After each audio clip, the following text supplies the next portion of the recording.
नमस्कार। सांख्य कारिका श्रृंखला की इस तीसरी कड़ी में आपका स्वागत है। पिछली बार हमने प्रकृति के अदृश्य त्रिगुणात्मक संसार को तो समझा था, लेकिन एक सवाल बाकी रह गया था। अगर वो सब कुछ जड़ है, अचेतन है, तो फिर इस अनुभव का गवाह कौन है? आज हम इसी रहस्य की गहराई में उतरेंगे और चेतना के अस्तित्व के प्रमाणों को एक-एक करके खोजेंगे।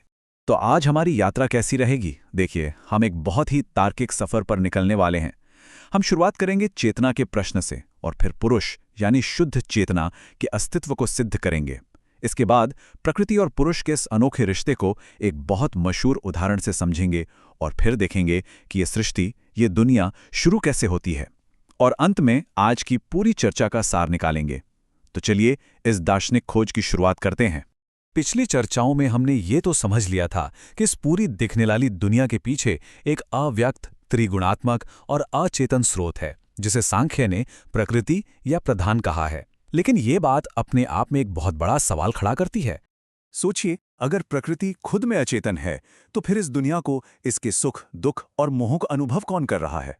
इसका भोक्ता कौन है? ये जो इतना बड़ा सिस्टम चल रहा है, ये आखिर किसके लिए काम कर रहा है? यही वो केंद्रीय प्रश्न है जिसका जवाब कारिका 17 से 24 देती हैं। और यहीं से हमारा ध्यान प्रकृति की मशीनरी से हटकर उसके चेतन दर्शक यानी पुरुष पर चला जाता है। तो चलिए अब सीधे उन कारिकाओं पर चलते हैं जो बड़े ही तर्कपूर्ण ढंग से पुरुष यानी शुद्ध चेतना के अस्तित्व और उसके स्वभाव को साबित करती हैं। आप कह सकते हैं कि यह सांख्य के द्वैतवाद का दूसरा और सबसे महत्वपूर्ण स्तंभ है। संघात परार्थत्वात् त्रिगुणादि विपर्यायात् अधिष्ठानात् पुरुषो अस्ति भोक्तृभावात् कैवल्यार्थम प्रवृत्तेश्च सत्रह। ये एक कारिका पुरुष के होने के लिए 5 बहुत ही मजबूत तर्क देती है। पहला, संघात परार्थत्वात्, मतलब जो भी चीजें कई हिस्सों से मिलकर बनी हैं वो किसी और के लिए होती हैं। जैसे एक बिस्तर सोने वाले के लिए होता है, वैसे ही ये शरीर और मन का जो जटिल ढांचा है, ये भी किसी अनुभव करने वाले के लिए ही होना चाहिए। दूसरा तर्क है त्रिगुणादि विपर्ययात्, प्रकृति त्रिगुणात्मक और जड़ है, और तर्क का नियम है कि हर चीज का एक विपरीत होता है। तो प्रकृति के इन गुणों से परे एक त्रिगुणातीत चेतन सिद्धांत भी जरूर होना चाहिए। तीसरा, अधिष्ठानात्, सोचिए, किसी नाटक को देखने के लिए एक दर्शक चाहिए, तो प्रकृति के इस खेल को देखने के लिए भी तो कोई साक्षी होना चाहिए। वही साक्षी पुरुष है। चौथा, भोक्तृभावात्, दुनिया में सुख दुख का अनुभव होता है, पर अनुभव बिना भोक्ता के कैसे हो सकता है? अचेतन प्रकृति तो भोक्ता हो नहीं सकती, इसलिए एक चेतन भोक्ता का होना जरूरी है। और पांचवां, कैवल्यार्थम प्रवृत्तेश्च, लोग मोक्ष के लिए, दुखों से छूटने के लिए कोशिश करते हैं। ये कोशिश तो किसी चेतन सत्ता के लिए ही मायने रखती है ना? कोई ऐसा जो बंधन और मोक्ष को महसूस कर सके। ये पांचों तर्क मिलकर एक ही तरफ इशारा करते हैं, प्रकृति से अलग एक चेतन तत्व पुरुष का अस्तित्व है।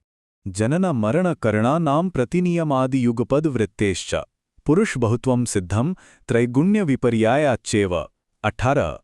अच्छा, एक सवाल उठता है, क्या ये पुरुष एक ही है जो सभी शरीरों में है? सांख्य कहता है नहीं। ये कारिका पुरुष बहुत्वम यानी पुरुषों की अनेकता को सिद्ध करती है, और इसके तर्क बहुत ही व्यवहारिक हैं। देखिए, हर किसी का जन्म, मृत्यु और उनकी इंद्रियां अलग अलग हैं। अगर एक ही पुरुष होता तो एक के जन्म लेने पर सब जन्म लेते और एक की मृत्यु पर सबकी मृत्यु हो जाती। ऐसा तो नहीं होता। दूसरा, सबकी गतिविधियां भी एक साथ नहीं होती, कोई सो रहा है तो कोई जाग रहा है। ये अनेकता भी बताती है कि चेतन केंद्र भी अनेक हैं। और तीसरा, त्रिगुणों के असर से लोगों के स्वभाव में भी तो फर्क होता है, कोई शांत है, कोई बेचैन। ये भिन्नता भी अनेक पुरुषों की ओर ही इशारा करती है। इस तरह सांख्य वेदांत के अद्वैतवाद से अलग अनेक चेतन सत्ताओं को मानता है। तस्माच्च विपर्यासात् सिद्धम साक्षित्वमस्य पुरुषस्य कैवल्यम माध्यस्थ्यम दृष्टित्वम अकर्तृभावश्च। 19। अब जब ये साबित हो गया कि पुरुष प्रकृति से एकदम अलग है, तो उसका स्वभाव समझना और भी आसान हो जाता है। ये कारिका कहती है कि इसी अलगाव के कारण पुरुष साक्षी है। वो सिर्फ देखता है, खेल में हिस्सा नहीं लेता। वो कैवल्य स्वरूप है यानी एकदम अकेला और शुद्ध। वो माध्यस्थ है यानी पूरी तरह से न्यूट्रल, तटस्थ। वो केवल दृष्टा है, देखने वाला। और सबसे जरूरी, वो अकर्ता है, वो कुछ भी करता नहीं है। ये जो स्लाइड पर आप तुलना देख रहे हैं, ये इस फर्क को एकदम शीशे की तरह साफ कर देती है। जहां प्रकृति सक्रिय है, वहीं पुरुष निष्क्रिय है। कर्म और बदलाव, ये सब प्रकृति का खेल है, पुरुष तो बस उस पर पड़ने वाला वो शुद्ध प्रकाश है जो उस खेल को रोशन करता है। तो यहाँ आकर एक सवाल मन में जरूर आता होगा कि अगर पुरुष निष्क्रिय और उदासीन है और प्रकृति अचेतन यानी जड़ है, तो ये संसार और अनुभव का चक्र चलता कैसे है? इन दोनों का आखिर रिश्ता क्या है? अगली दो कारिकाएं इसी गुत्थी को एक बहुत ही प्रसिद्ध उदाहरण से सुलझाती हैं। तस्मा तत्संयोगात् अचेतनम चेतनावदिव लिंगम गुणकर्तृत्वेपि तथा कर्तेव भवति उदासीना विष। यहीं पर अनुभव का सबसे बड़ा धोखा है, जो सबसे बड़ा भ्रम है, उसका जिक्र आता है। ये कारिका कहती है कि पुरुष और प्रकृति के संयोग से जो अचेतन मन बुद्धि है वो चेतनाविव यानी चेतन जैसी लगने लगती है। और ठीक इसका उल्टा भी होता है।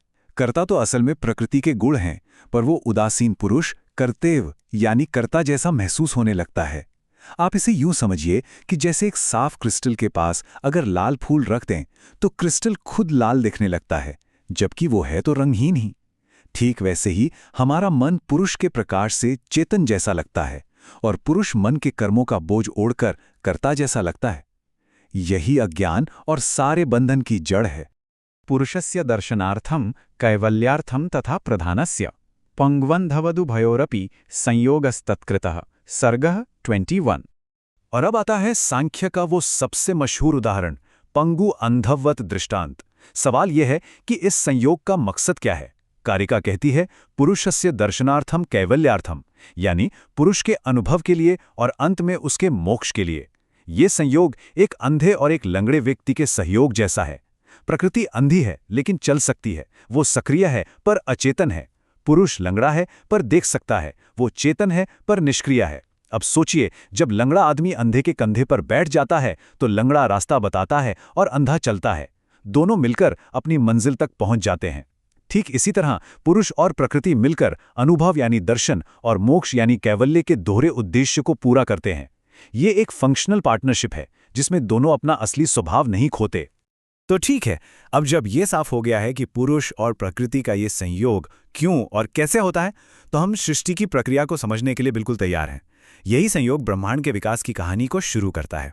प्रकृतेर महान तत्तो अहंकारः तस्मात् गणश्च षोडशकः तस्मादपि षोडशकात् पंचभ्यः पंचभूतानि 22।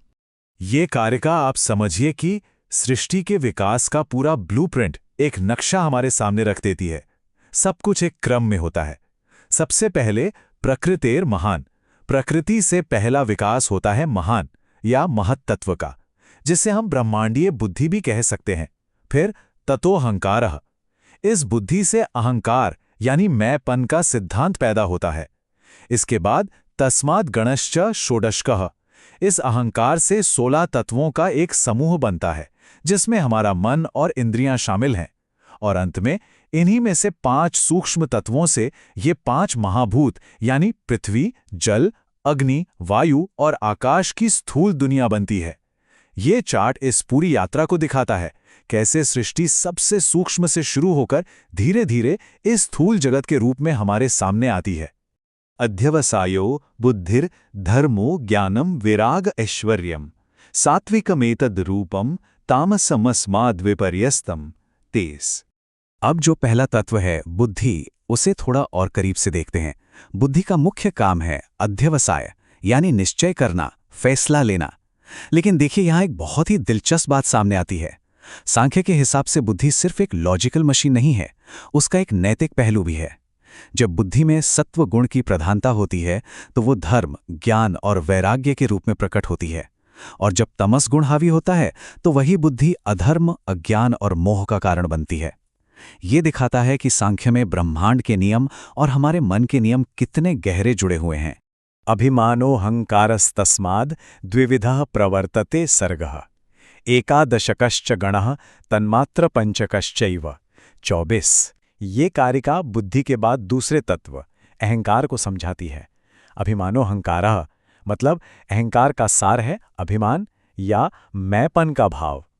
ये वही सिद्धांत है जो एक को तोड़कर मैं और मेरा की भावना पैदा करता है। इसे आप एक ऐसा चौराहा समझिए जहां से सृष्टि के 2 अलग अलग रास्ते फूटते हैं। एक रास्ता हमारी 11 इंद्रियों की व्यक्तिपरक दुनिया की ओर जाता है और दूसरा रास्ता 5 तन्मात्राओं यानी शब्द, स्पर्श जैसी चीजों की वस्तुपरक दुनिया की ओर। यहीं से अनुभव का विभाजन शुरू होता है। तो चलिए आज की इस पूरी चर्चा का जो सार है उसे एक बार फिर से दोहरा लेते हैं। तो आज हमने क्या समझा? हमने तर्कों के जरिए यह साबित किया कि पुरुष नाम की एक शुद्ध, निष्क्रिय और साक्षी चेतना है। हमने ये भी देखा कि ये पुरुष एक नहीं बल्कि अनेक हैं। फिर हमने अंधे और लंगड़े के दृष्टांत से पुरुष और अचेतन प्रकृति के बीच के कार्यात्मक संबंध को समझा और ये जाना कि उनका ये संयोग ही सृष्टि की शुरुआत करता है, जिसका एक ही दोहरा उद्देश्य है, पुरुष को अनुभव देना और अंत में उसे अपने सच्चे स्वरूप का ज्ञान कराकर मोक्ष दिलाना। लेकिन ये सारी चर्चा हमें एक नए और रोमांचक सवाल पर लाके छोड़ देती है। अगर ये मैपन की भावना यानी अहंकार ही हमारे मन, हमारी इंद्रियों और पूरी बाहरी दुनिया की नींव है, तो सवाल ये है कि ये होता कैसे है, ये पूरी प्रक्रिया काम कैसे करती है? सत्व, रजस और तमस गुण इस विकास को आखिर कैसे आकार देते हैं? इन दिलचस्प सवालों का जवाब हम अपनी अगली प्रस्तुति में खोजेंगे। इस यात्रा में शामिल होने के लिए आपका धन्यवाद। अगर आपको यह विश्लेषण उपयोगी लगा तो कृपया इस चैनल को लाइक, कमेंट, शेयर और सब्सक्राइब करें।